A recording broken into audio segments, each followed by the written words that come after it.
right, y'all, it's almost the end of February, so let's talk training updates. If you're new here, my name is Jessica, and I am attempting to document, and this is Nora. Say hi. Apparently she's gonna help me. I am attempting to document my journey of going from taking several months off of running to trying to run the Dopey challenge at Disney World in 2026. I've got about a full year build up because I do want to get through it strong. I'm probably going to aim for a marathon also after that to try and kind of hit a goal time marathon. Meant to film an update at the end of January. I started my training on January 10th. Meant to film an update at the end of January, but I didn't. So this is the update for January and what has happened so far in February. I am also looking rough today because one of my littles has pink eye. And in addition to doing the Dopey challenge next year, I am also aiming for a half marathon at the end of next month, which will be March, the end of March. Just a local half marathon, which if things go well, I'm hoping to use as a proof of time for Disney. For those who are new to Run Disney, you are given corrals to start in based on your anticipated time, more or less. If you can prove that you can run a half marathon in under 2.5 hours, then they actually take your proof of time from, I don't know why we're doing air quotes today, I'm so sorry. But anyway, they take your proof of time from your race and then they seed you in your corrals based on that proof of time. I did run springtime. I've done 2 Run Disney events so far. Last year I did the Disneyland half and I started in the very last corral and it was rough. And then I did springtime surprise, and even without a proof of time, I somehow managed to end up in the B corrals for all 3 races. And it was so much better. And now that I have been spoiled by doing that, I am looking to hopefully hit a proof of time. I've taken a lot of time off from running, so I broke my arm last night. I was supposed to be doing the Dublin Marathon last year, and I broke my arm, and it was really hot outside, and I was not running in a cast. I couldn't tie my shoes. It was a whole deal, and I'm like, it's gonna bite me. Anyway, so I took time off for that, and then just a lot of life stuff that has held me back from running, and just not making the time to do it, not really having a goal, not knowing what was going on in life. And now I'm just kind of setting my sights on Dopey and now this half marathon, because it is a US ATF certified course, therefore it would count for my proof of time.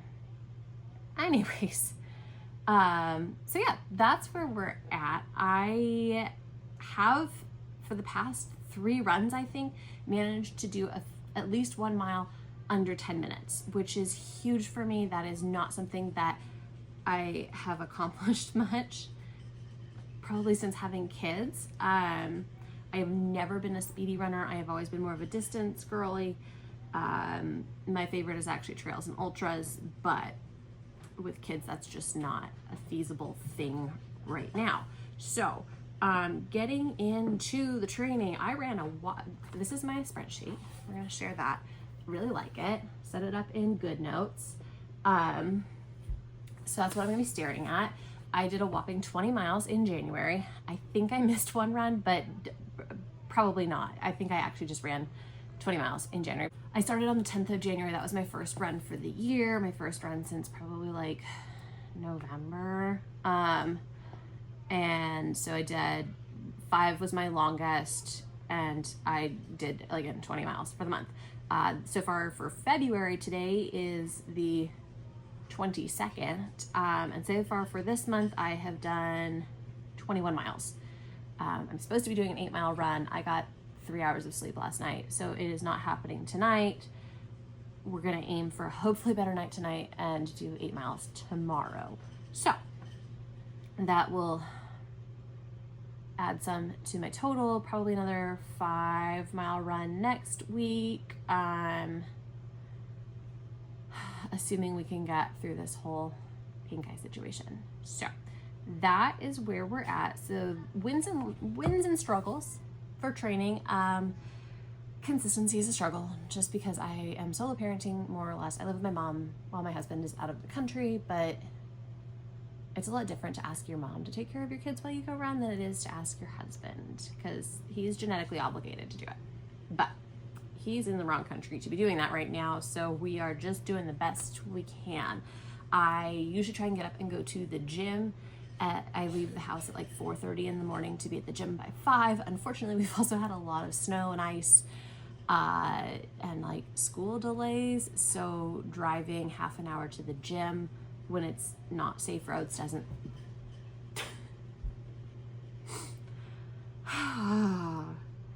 driving half an hour to the gym when the roads are icy and unsafe doesn't feel like the best possible plan.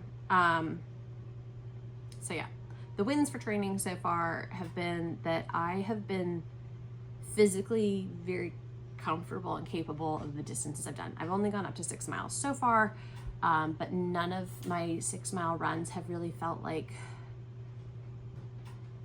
impossible or like I was pushing it too hard, too fast. So I think building pretty good. My paces have not been terrible. Most of my runs, I have been staying, my average pace per mile has been staying under my goal pace for the half marathon, which is about an 11-20 minute mile. So yeah, I'm cautiously optimistic. My cat never wants anything to do with me, but apparently today is our day. Anyway, cautiously optimistic that I will be able to hit the pace I would like. They haven't posted deadlines yet for submitting a proof of time, so I am waiting to see that and see if there is a possible like second chance half marathon, maybe in April, like late April or May potentially, to where I would have just a little bit more time to get some long runs in. I would love to get in like 2 or 3 really 10-mile runs before this half marathon, just to feel really confident with the pace and stuff. But right now we are just doing a lot of 3-mile runs at half marathon goal pace, which has been, knock on wood, really easier than anticipated. So yeah, the other exciting thing is that I got new shoes. I got the Brooks Glycerin 21s, which is very exciting. I ran my first marathon. Oh, I just saw that they say designed in Seattle on the bottom. That's cute. I ran my first marathon. My first like real pair of running shoes that I went to a running store and got were Brooks. And that was back when they made the Pure Flows, which they no longer make, which is a bummer. And when they stopped making the Pure Flows, I ran my first marathon in those. When they stopped making the Pure Flows, because they were a 0 drop shoe, they were very, very neutral, whatever. I swapped to Ultras, which I really liked because they had a wide toe box. And then I have been running in Ultras for 8 years, maybe, probably longer. Yeah, at least 8 years. Unfortunately, I started in the Ultra Torrens.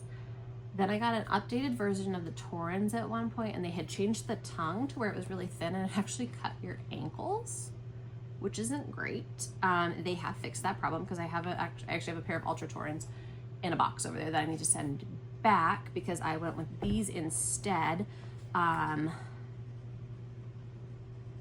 Just stop. Yeah. Then I switched to Ultra Riveras, and I really, really, really liked those. And I ran Springtime Surprise and Disneyland Half in those last year. Awesome shoe. Unfortunately, they have changed the way they make them, and they are far narrower in the toe box than they used to be, and I cannot run in them. So I ordered the Brooks and the Ultras, tried both of them on. We're gonna send the Ultras back simply because I like the way the Brooks feel. They're very squishy.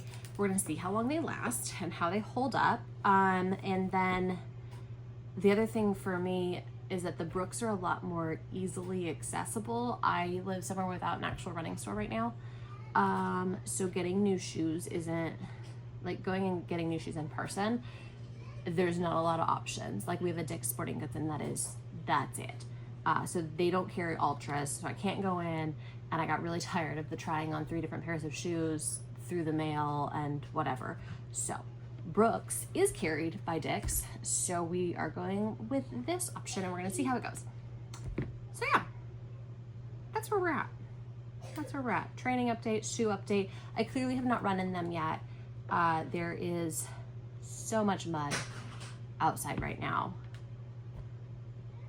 It's gross, and I don't want to wreck my pretty new shoes, and I wanted to go to the gym, but again, with the pink eye thing, I'm not trying to go out to the gym in case I am carrying germs.